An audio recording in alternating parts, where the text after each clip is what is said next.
వందే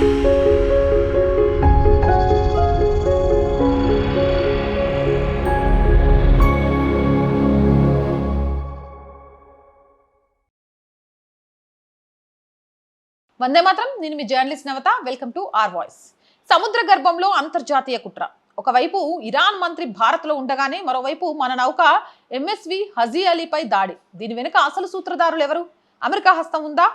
ఇక్కడ ఇరాన్ ఆర్థిక మంత్రి భారతదేశంలో జరుగుతున్న బ్రిక్స్ సమావేశానికి హాజరవుతున్నారు. కానీ సరిగ్గా అదే సమయంలో అటువైపు హార్మోజ్ జలసంధిలో భారత వాణిజ్య నౌక ఎంఎస్వి హజీ అలీపై డ్రోన్ లేదా మిస్సైల్తో దాడి చేసి దాన్ని ముంచేశారు. సమస్య ఏంటంటే ఇరాన్ ఆర్థిక మంత్రి స్వయంగా భారత్లో ఉన్న సమయంలో ఆ దేశం ఇంతటి సాహసానికి ఒడిగడుతుందా?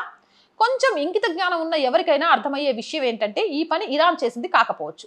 దీని వెనుక ఎవరి హస్తం ఉన్నా వారికి అమెరికా మద్దతు స్పష్టంగా కనిపిస్తోంది.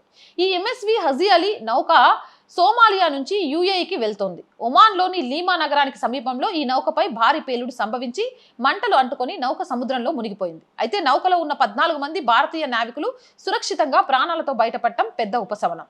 ఒమాన్ కోస్ట్ గార్డ్ సిబ్బంది సమయానికి స్పందించి వారిని రక్షించారు. భారత విదేశాంగ మంత్రిత్వ శాఖ ఈ దాడిని తీవ్రంగా ఖండించింది. ఇది ఏమాత్రం ఆమోదయోగ్యం కాదని స్పష్టం చేసింది. ఈ ప్రాంతంలో రోజురోజుకు పెరుగుతున్న ఉద్రిక్తతల వల్ల హార్మోజ్ జలసంధి ఇప్పుడు అత్యంత సున్నితమైన మరియు ప్రమాదకరమైన సముద్ర మార్గంగా మారుతోంది.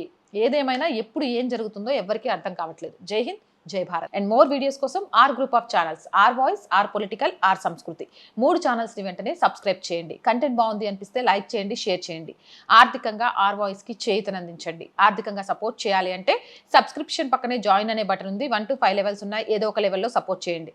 లేదా స్క్రీన్ మీద గూగుల్ పే, ఫోన్పేతో పాటు అకౌంట్ డీటెయిల్స్ ఉన్నాయి. మీకు తోచిన సహాయాన్ని అందించండి. వ్యాపార ప్రకటనల కోసం 8328 500 576 నెంబర్ని సంప్రదించండి. జై హింద్, జై భారత్.